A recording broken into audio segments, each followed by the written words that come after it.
Hello guys! Hello. It's Friday. Yep. We're recording on the day of the video should be out. Hopefully YouTube behaves and lets us put it out rather than sat in processing for 2 days for a 10-minute video. Yeah. So, story time about the cat, because the cat is actually not something that we talk about very often. BMO's usually the main focus of everything. Yep. The cat is a stray.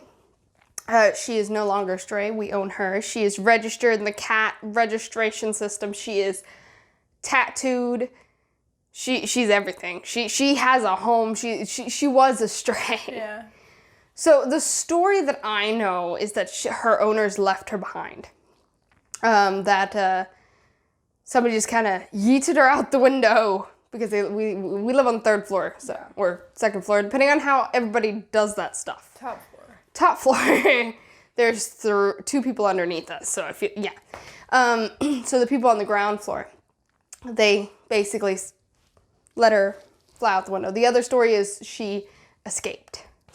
Those are the 2 stories that I know of.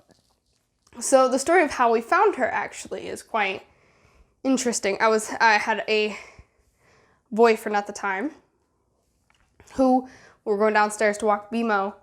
And downstairs, right at the corner, there's like these windows that go into the basement. And I heard it meowing and I was like, okay, this is interesting. We don't usually have stray cats that come this close to humans. No. So we decided I decided to give my boyfriend at the time, I was like, you go ahead, I'm gonna have a look. And I point my phone camera down with the flashlight and I saw these white eyes. It's very, very freaky. And I just sat down on the ground and I was like, and she just came right towards me. And I just went upstairs with her and went to my dad and I was like, this cat is way too friendly for it to be an outdoor cat or any sort, because even outdoor cats here who have homes and everything, they don't just approach people. No. So I was like, okay, I'll just take her upstairs. Maybe somebody's lost their cat. And we kept her locked away from BMO. And my boyfriend at the time walked BMO because I just told him, go ahead, I have a cat. And went upstairs. I was like, Dad, what do we do? Because I wasn't going to leave her outside. It was early February. It was in 2017, if I'm not wrong. So we've had her for about 3 years. I have a cat. We thought she was a kitten because she's tiny. Very tiny. She's a tiny little pussycat. She's a little under 3 kilos. So very small cat. So I brought her up. My dad was like, all right, contact your grandmother and we'll get everything fixated up because my grandma had a spare cat box, had cat food, had cat litter. So we had everything. And so she stayed in my dad's bedroom while we figured everything out. Actually, I had to remember the year because I was like, is it the year my grandma died or was it the year before that? It's the year she died. So we put it up in a Facebook group is supposed to have all the residents of the apartment complex that we live in. And I was like, hey, we found a cat, very small cat. She's approximately what we thought was 7 to 8 months. We didn't think she was very old because she's very cuddly, which is a very kitten characteristic. So we were like, she's a kitten, she'll just stay here. And nobody said anything. My dad, who is a very, very cat lover person, he grew up with 1 million cats. I grew up with cats. We had a cat when I lived in the US even. But I'm definitely a dog person. But hey, can't complain about a cat. No. They're best friends. They love each other very much. And she just wants to love you. And I couldn't imagine a life without my cat. She's the cutest little thing ever. She's very tiny. When we went to get her fixed, actually, in February, they assumed that she had there's a cat on the porch over there, and I just watched it standing up on the glass in the porch. It's kind of cute. They were like, oh, she's probably roughly the same age as BMO is. Yeah. So they're both the same age. Kat was born in December, so she has the same star sign as me. She's a Sag. Should make that easier. And yeah, they get along, they play. Cat smacks the dog smacks the cat. They all have a great time. They understand their limits though. Like when the cat doesn't want to play, the dog backs off. The dog doesn't want to play, the cat backs off. But when does the dog not want to play? Yeah. We've tried to take her on walks. She's very scared of the outside. She doesn't like it. So, and that's fine because it obviously seems like she has some trauma behind being left. And she's safe. She has a home. Yeah.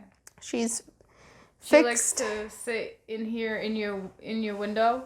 Yeah. Looking out, so you know. With her friend, she's got a friend in the window over here. So we live on this side, and then there's another apartment this way, another block of apartments, and in the window, one down underneath us, there's a cat, and they meow at each other, and it's just the cutest little thing. But it's also so fun to watch her, like, be either in your window and the kitchen looking for us when we come home. Oh, yeah. When I'm on my way home from class and stuff, we she can just... see her following us if we move. Oh, yeah. It's the cutest thing. But she's very happy cat. I mean, it wouldn't change the fact that I found her. But my dad fell in love with her, so we kept her. We were going to get rid of her. Because, you know, we had a dog, isn't that enough? And then we never really got her registered as she lived here, so that happened like 2 years after she's been, well, somewhere around there. Yeah. No, it was roughly before my dad left, so, you know, in 2018, yeah, that was when she got registered that she lived here. Because you have to tell your landlordy person in charge of your apartments that you have another animal. Yeah. Especially if it's a house animal. I don't care if you've got fish or an iguana or a lizard or a turtle. But if you get a cat, a dog, or a bunny, you have to let them know. Yeah. But that makes sense to me, because... She comes and disturbs us when we're playing video games. Oh, yeah. She wants to lay in the middle of it.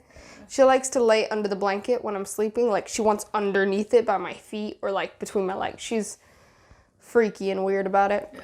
And she needs to be midst of attention. She's... But thankfully, she hasn't had as many medical problems as BMO, so I can't complain about that. Yeah, we took her to the vet for the first time, like, what, a year ago? Last year or something. Yeah, because she was pulling out her hair. They didn't know why. They just gave her an antihistamine and an antihistamine, and then she was fine. She hasn't done it since. She hadn't been... No, she went to the vet to get checked for a chip, which... we did a year and a half after I found her. So if that tells you how late that was. It was quite late when I found out she didn't have a chip, but we didn't think she did. And then we found a few other people who think they know who she is, because they're like, oh, she looks like one of the kittens we gave away. One of the people who live over here. And I was like, oh, well, she's got a nice little cozy home now. She's very fond of us. She loves us. She gets very anxious when we get home. Like, you'll see that she's excited to see us, and she tries to hold our hands as she's trying to now. She's a cutie. That's what's important. She doesn't like to wear a collar, which is fine. She's got her ear tattooed instead, which means that if somebody finds her, she can still find her way home. Yeah. She escaped once. Right? Never again. And she actually ran up to somebody else's apartment, and I have the assumption that that's where she used to live. And she was meowing at their front door, and they just took her in for the weekend. Yeah.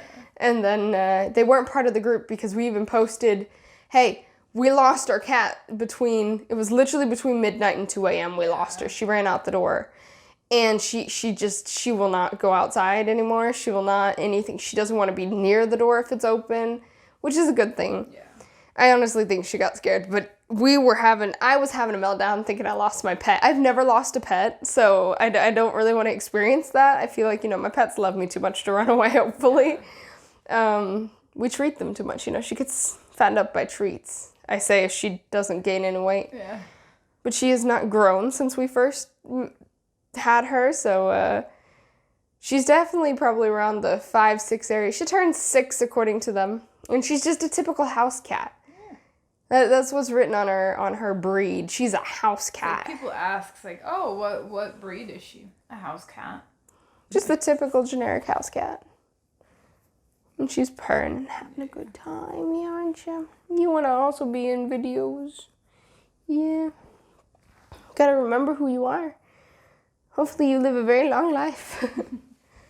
But yeah, no, she also did really good with her surgery. She was very small, so it was probably quite easy for them to sedate her. And she doesn't take a lot of management. She's just pretty chill. Yeah. But it's funny because they also believe she is a he. Both my pets get misgendered all the time, or missexed, or whatever you want to call it. You having a good time? You're having a good time. Usually we lock the dog out so the cat would be main focus of the video. Yeah. Because it's all about her and her pretty self, and it's all about me. Yeah, it's all about her. I am the star of the show. She didn't want that. She didn't like that. Okay, bye. But she does a lot of sleeping. She plays. She's not a typical cat. She doesn't care too much for the mice toys and stuff. She's got a sister to run her around the apartment instead. You got her a stick with a bunch of strings on it. That she ate it. She ate it. It's gone. She ate it. Loves catnip. Very adventurous. Very curious. She's got her own little personality. She likes to eat butter and bread. If you leave a pack of bread out on the counter, she'll eat through the plastic. If you are trying to soften up butter for anything, like we have butter in the freezer, and I usually just like lay it out on the counter for a little bit so that I can use it later so it's not still frozen for being in the fridge for 3 hours. She'll eat through it. Like through the plates, like the bowls. Yeah, she thinks she's being starved because now that she's been spayed, she has to be on a strict diet because cats have a tendency to gain weight, and she isn't enjoying that. But she used to just, I think it has to do with living on the streets for a while. She eats and eats until she throws up. Yeah. So now she doesn't do that anymore. Hairballs are one thing, which she doesn't really get. No. But eating till she vomits, calling her vomit comet. Yeah. Come on. Oh, and she loves to chew on plastic bags. Oh, yeah.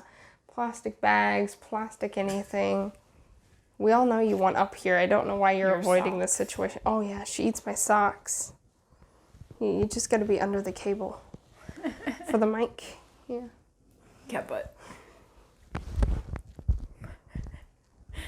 everything's fine. Nothing broke. Nothing fell. I think she's looking for a way under the blanket. Yeah, she wants it under the blanket. Like a freak, which is fine. There we go. Come watch her go in. There you go. We had a short-term period of her having issues with a lavender-scented cat litter because when she takes a boo-boo, it smells the entire apartment. So bad. And she was just having a reaction to it, so she couldn't handle it. And so we went back to her old little clumping cat litter. Yeah. Which doesn't do much clumping. It just kind of turns into a paste. I have to sit there and like use this real bad little pooper scooper, and it's just like, I'm like, it's gonna break because I have to use so much force because it's just a lump of clay. But you know, I don't know if it's just a bad batch of cat litter or I think it's a bad batch. It's the same we always buy. Yeah. Used to buy. But yeah, that's it. We wanted to tell the story of the cat. I've always wanted to adopt a stray or from a shelter. We don't really have shelters here. We have something completely different, nonprofit organizations that treat animals very well compared to the typical shelter as you stereotype. But yeah, she's a healthy, happy kitty cat. Just like the dog's a semi-healthy doggerino. Yeah. She's semi-healthy. She's sick. She's constantly sick. She's allergic to everything. Pulls out her fur if she doesn't get her antihistamine every day. Antihistamine. I need to learn how to say that. Antihistamine. Antihistamine, whatever. So, hopefully the cat doesn't have any medical problems. I don't want to deal with it. We don't have the budget to be taking care of 2 pets, 6. But we still love her. And if she gets sick, we'll take care of her. Yeah. We will eat leverpostej and rugbrød for a month. Leverpostej, you say, is weird. Yeah, but Vegetarian. but there's vegetarian leverpostej. And it's still called leverpostej. Plantepostej. It's still called leverpostej on. Plantepostej. There's still a brand that calls it leverpostej still. No. Yeah. No. Yeah, it's not just called plantepostej. All right. I think that's enough. Maybe. I don't think we have anything interesting to talk about the cat. No. She's a cutie. Forever will be missed when she dies. But she's our best friend, and we ain't gonna leave her behind. Yeah. Ain't nobody gonna leave that kitty cat behind. Same with the doggo. No one left behind in this house. And yeah, that's it. That's it. Yeah. It's the only story of the cat we have. So far, at least. Yeah, so far. So far. She's mischievous. I mean, the funniest thing is when she has a cone on and she just kind of like lurks around. Yeah, she doesn't know how to function, so instead of having her head up high, she... Yeah. It's funny. Anyways, that's it for this week. We'll hopefully have a video idea for next week. I don't know what to do for it yet. We can't leave the house. Oh no, we're under quarantine. So. Self-isolation. Yeah. Even though we are showing a little bit of symptoms, all of us. We can just, you know, do Make videos a video of that. as we're dying. Educational purposes. Anyways, that's it, and we'll see you all next week.